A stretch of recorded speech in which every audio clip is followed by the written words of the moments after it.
नमस्कार, मैं हूं आशीष त्रिपाठी आपके साथ। फटाफट अंदाज में खबरों पर नजर डालें उससे पहले इस वक्त की एक बड़ी खबर आपको बता दें। फिल्म जगत के 4 बड़े कलाकारों को धमकी भरा मेल आया है। धमकी से एक बार फिर बॉलीवुड में दहशत। दरअसल पाकिस्तान से एक ईमेल के जरिए एक्टर कपिल शर्मा, राजपाल यादव, सुगंधा मिश्रा और कोरियोग्राफर रेमो डिसूजा को जान से मारने की धमकी दी गई है। और इस धमकी भरे ईमेल में आखिर में लिखा है विष्णु, जिससे इस धमकी के पीछे लॉरेंस बिश्नोई गैंग के होने का शक जताया जा रहा है। 4 बड़े चेहरे और रेमो डिसूजा को अगर छोड़ दें तो बाकी के जिन लोगों को धमकी दी गई है सभी कॉमेडियंस हैं और एक्टर हैं। इसमें राजपाल यादव फिल्मों में अपने कॉमिक कैरेक्टर्स के लिए जाने जाते हैं। सुगंधा मिश्रा जो कि कई अलग अलग कॉमेडी सीरीज में नजर आ चुकी हैं और कुछ फिल्म्स में भी उन्होंने काम किया है। और इसके अलावा बात करें कपिल शर्मा की तो इन्हें भला कौन नहीं जानता, और इन्हें भी धमकी भरा मेल आया है। और रेमो डिसूजा जो कि कोरियोग्राफर हैं बॉलीवुड और फिल्मी कलाकारों को, ये डांस सिखाते हैं, नृत्य सिखाते हैं। और इन 4 बड़े कलाकारों को धमकी दी गई है जान से मारने की। ये धमकी जो एक मेल के माध्यम से आई है और बताया जा रहा है कि ये पाकिस्तान से मेल करवाया गया और इस ईमेल के अंत में विष्णु लिखा हुआ बताया जा रहा है। प्रणाली हमारी सहयोगी इस वक्त जुड़ गए हमारे साथ। प्रणाली, 4 और एक्टर्स को धमकी दिए जाने की बात सामने आई है, वो मेल क्या है, उसमें क्या कुछ मेंशन किया गया है और इस मेल के बाद सामने आने के बाद और क्या कुछ अभी कार्रवाई चल रही है फिलहाल? जी देखिए, ये और एक बड़ा धक्का माना जा रहा है क्योंकि 4 जो कलाकार हैं इनको इस तरीके से पाकिस्तान से ईमेल आना और इस ईमेल के नीचे विष्णु लिखा होना, ये सारी चीजें जो है वो कहीं ना कहीं बॉलीवुड पर बिश्नोई गैंग अपनी एक पकड़ बनाना चाहता है या एक उनके अंदर एक भय पैदा करने की कोशिश कर रहा है। ये साफ तौर पर नजर आ रहा है। इन मेल का जो कंटेंट है वो धीरे धीरे सामने आएगा। फिलहाल जो जानकारी मिल रही है उसमें उसके मुताबिक इन्हें धमकाया गया है, फिरौती के लिए इन्हें धमकाया गया है। जो प्राथमिक तौर पर जो जानकारी मिल रही है उसके आधार पर इन 4 कलाकारों में कपिल शर्मा, राजपाल यादव, सुगंधा मिश्रा और रेमो डिसूजा जो कि एक जाने माने कोरियोग्राफर है, इनका भी नाम सामने आया हुआ है। पिछले कुछ महीनों की अगर बात करें तो बाबा सिद्दीकी की हत्या में बिश्नोई गैंग ने अपना हाथ होने की बात मान ली है। उसके बाद सलमान के उससे पहले सलमान के घर पर जो गोलीबारी हुई थी उसमें भी बिश्नोई गैंग ने अपना हाथ होने की बात मानी थी। और अभी जो सैफ अली खान है उनके घर में इस तरीके से घुसकर हमला होना, तो बॉलीवुड जो है उसके ऊपर एक से एक हमले होते जा रहे हैं और यही वजह है कि बॉलीवुड में एक तरीके का डर पैदा हो गया है। तो क्या इस डर का फायदा कोई और भी उठाने की कोशिश कर रहा है? पुलिस इस एंगल से भी जो है वो जांच करने की कोशिश कर रहे हैं। बिल्कुल प्रणाली, और निश्चित रूप से इस तरह का जो भय था, इससे ज्यादा भय हमने देखा जब बॉलीवुड के सितारों को धमकियां आती थी और एक फिर से वो दौर वापस लौट रहा है। लेकिन लोग बदल चुके हैं, धमकी देने वाले लोग बदल चुके हैं और अब देखना होगा कि आगे क्या स्थिति रहती है। बहुत शुक्रिया फिलहाल आपका इस पूरे मामले पर जानकारी देने के लिए प्रणाली। और बढ़ते आगे आपको बता दें कि लीलावती अस्पताल से डिस्चार्ज होने के बाद एक्टर सैफ अली खान ने जान बचाने वाले ऑटो ड्राइवर से मुलाकात की और एक्टर ने ऑटो ड्राइवर को शुक्रिया अदा करते हुए उन्हें गले लगाया। सोशल मीडिया पर यह तस्वीर वायरल हो रही है। दरअसल आपको बता दें कि ऑटो ड्राइवर भजन सिंह समय पर एक्टर सैफ अली खान को अस्पताल लेकर पहुंच गए थे और समय पर पहुंच जाने की वजह से सैफ अली खान अब सुरक्षित है।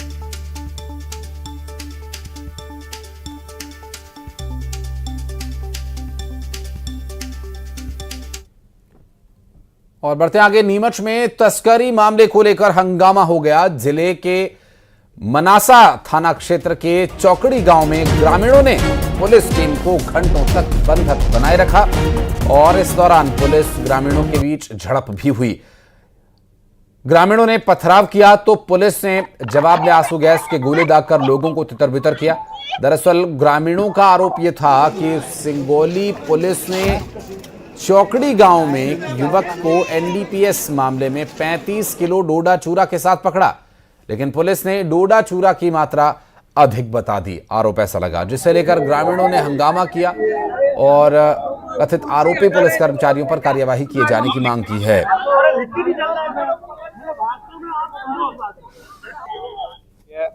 और जब उसकी कार्रवाई हुई तो हमारे पास में फोन आया कि माल में 35 किलो सामान पकड़ा है और उन्होंने बोला तोड़ की तो 40 लाख रुपए मांगे। तो हमारे पास इतने पैसे नहीं थे तो हमने बोला केस बना दो, तो फिर उन्होंने 35 किलो की जगह पर 54 किलो का केस बनाया। ये सब जांच के विषय हैं, जो भी विषय हैं वहाँ व्यक्ति पकड़ाए हैं निश्चित रूप से। अब वो इनका कहना है 34 किलो माल था, वो 55 किलो का केस बना दिया गवर्नमेंट। ये ऐसी जानकारी प्राप्त हुई, मुझे भी शाम को जानकारी मिली और अभी सूचना मिली। और सागर में दो पक्षों के बीच विवाद हो गया। विवाद बढ़ता हुआ इस हद तक बढ़ गया कि रात भर पुलिस को यहां पर बंदोबस्त लगाकर रखना पड़ा। दरअसल सागर में दो पक्षों के बीच विवाद के बाद मौके पर पुलिस बल की तैनाती अभी भी है और रात भर पुलिस ने इलाके में गश्त की। देर रात विवाद के बढ़ने के वजह से माहौल काफी खराब हो गया था और ऐसे में इस पूरे मामले को लेकर अब जो कार्रवाई यहां पर की गई उसमें बताया जा रहा है कि रात भर पुलिस को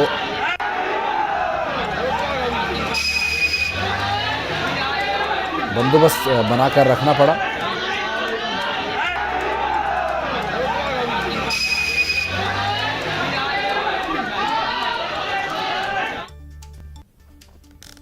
और बढ़ते हैं आगे, रतलाम से एक अहम खबर आपको बता दें। प्री बोर्ड परीक्षा के पेपर आउट हो चुके हैं। दरअसल 12वीं का अकाउंट का पेपर लीक हुआ है, 10वीं का संस्कृत का पेपर लीक हुआ है। फिलहाल आपको बता दें कि सोशल मीडिया पर दोनों जो पेपर हैं वो वायरल होने की बात कही जा रही है। फिलहाल जो जानकारी मिल रही है उसमें बता दें कि पहले 10वीं के 2 पेपर लीक हो चुके हैं और अब जो यहां पर स्थिति है उसमें 12वीं के अकाउंट का पेपर लीक होने की बात कही जा रही है। 10वीं का संस्कृत का पेपर लीक हुआ था।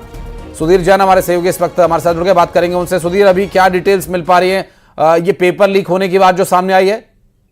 सुबह 11 बजे एग्जाम है और उसी के बाद क्लियर होगा। जो पेपर जो व्हाट्सएप पे चल रहा है, सोशल मीडिया में चल रहा है और जो बच्चों को बटेगा, अगर दोनों पेपर मैच कर जाते हैं तो मान लीजिए कि ये पेपर वाकई लीक हुआ। इसके पहले 10वीं के 2 पेपर आउट हुए थे और आज जो है 12th का अकाउंट्स का और 10th का संस्कृत का पेपर आउट हुआ है और कल जो 12th का इंग्लिश का पेपर आने वाला है वो भी जो है सोशल मीडिया पे आउट हुआ है।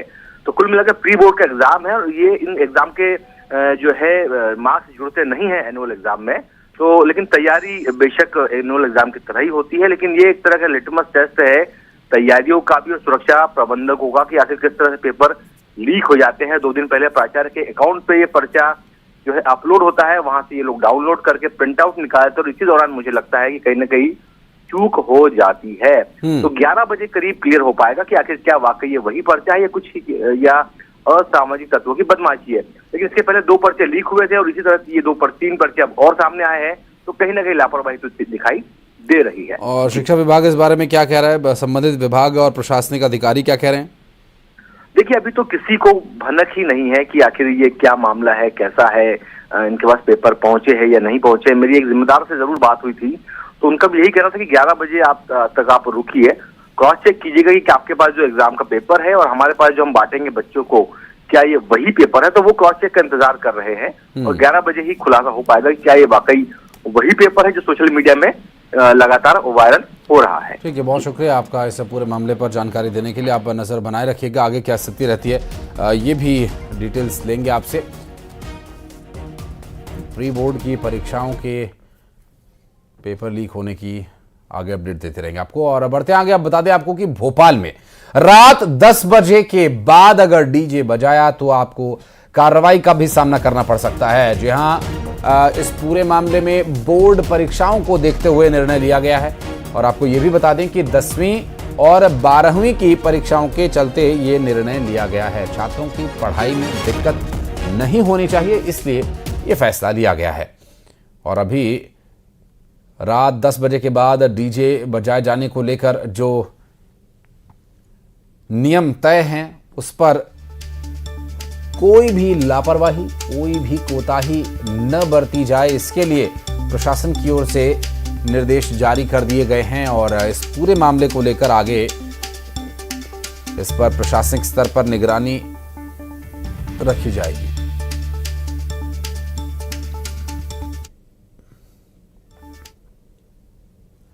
और बढ़ते हैं आगे अगली खबर मुरैना से, जहां हर्ष फायरिंग करने वाले आरोपी को पुलिस ने गिरफ्तार कर लिया। आरोपी ने हर्ष फायरिंग करते हुए एक वीडियो बनाकर सोशल मीडिया पर अपलोड कर दिया था और वीडियो वायरल होने के बाद आरोपी की पहचान कर अब उसे गिरफ्तार कर लिया गया है। आरोपी से एक 315 बोर की राइफल भी बरामद की गई है। आरोपी बलवीर गुर्जर को उसके गांव पिपरई से गिरफ्तार किया गया। आपको बता दें कि आरोपी पर पहले भी कई आपराधिक मामले दर्ज हैं और हर्ष फायरिंग करने वाला व्यक्ति गिरफ्तार कर लिया गया। हालांकि कुछ और लोग भी जो नजर आ रहे हैं उनकी गिरफ्तारी होगी इसकी निशानदेही पर। फिलहाल आपको बता दें कि वायरल वीडियो के आधार पर कार्रवाई किए जाने का मामला और कार्रवाई शुरू हो चुकी है। फिलहाल कुछ अन्य आरोपियों की तलाश है। और देवास में आनंद उर्फ छोटू हत्याकांड के मुख्य आरोपी रूपेश कहार के खिलाफ प्रशासन ने बड़ी कार्यवाही की। कोतवाली पुलिस और नगर निगम की संयुक्त टीम ने आरोपी के गायत्री विहार स्थित 2 मकानों पर नोटिस चस्पा किए हैं। इस नोटिस में स्पष्ट किया गया कि इन मकानों का निर्माण भवन निर्माण की अनुमति के विपरीत किया गया है और नगर निगम ने आरोपी को 7 दिन का समय दिया है और इस दौरान जवाब नहीं देने या अवैध निर्माण नहीं हटाने पर प्रशासन कड़ी कार्रवाई करेगा। हत्याकांड में पुलिस ने अब तक एक आरोपी सोनू को गिरफ्तार किया है और जबकि रुपेश कहार और एक अन्य आरोपी अभी भी फरार बताया जा रहा है। पुलिस ने रुपेश की गिरफ्तारी के लिए टीमों का गठन किया है। विशेष टीम्स उसके संपर्क से पूछताछ कर रहे हैं। अभी फिलहाल आरोपी की गिरफ्तारी के लिए 10,000 रुपए का इनाम भी घोषित किया गया है। यहाँ पर आकर के इनको नोटिस दिया है भवन अनुज्ञा के संबंध में, इनसे दस्तावेज मांगे हैं और यहाँ पर आकर के नफ्ती करके देख रहे हैं कहीं अवैध तो नहीं है। किसके नाम से ये मकान? ये रुपेश कहार जी के नाम से। ठीक, 2 मकानों पे आपने नोटिस चस्पा की, क्या नोटिस? ये दोनों उन्हीं के नाम से मकान है और इनको हमने सूचना पत्र जारी किए वो संबंधित दस्तावेज प्रस्तुत करने के लिए। ये जघन्य हत्याकांड में फरार आरोपी रूपेश कहार की अचल संपत्ति और उसके अवैध निर्माण के संबंध में जानकारी निकाली गई, तो वहां से नोटिस जारी किए गए नगर निगम द्वारा, जिनको चस्पा किया गया है अभी, और जिसकी समय सीमा में अगर वह जवाब नहीं देता है तो अग्रिम कार्रवाई। भिंड में घर के बाहर जुआ खेलने और शराब पीने से मना करने पर दबंगों ने जमकर तोड़फोड़ की। दबंगों ने किराना व्यापारी के घर के बाहर खड़ी गाड़ी और सीसीटीवी में तोड़फोड़ की। घटना घर में लगे सीसीटीवी कैमरे में रिकॉर्ड हो गई, तो वहीं किराना व्यापारी और उसका पूरा परिवार दहशत के साए में जी रहा है।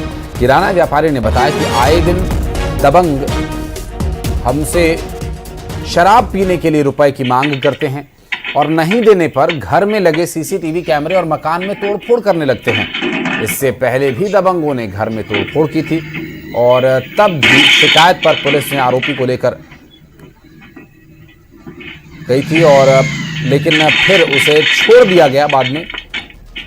और देखिए तस्वीरें जो हैं सामने आई हैं, ये घर के बाहर जुआ खेलने और शराब पीने से मना करने पर दबंगों ने जमकर तोड़फोड़ की और किराना व्यापारी के घर के बाहर खड़ी गाड़ी और सीसीटीवी कैमरे को भी नुकसान पहुंचाया है और सीसीटीवी कैमरे में ये सब कुछ रिकॉर्ड हो गया। किराना व्यापारी और उनका पूरा परिवार अभी दहशत के साए में जी रहा है। किराना व्यापारी ने बताया कि आए दिन दबंग हमसे शराब के लिए पैसे मांगते हैं, मार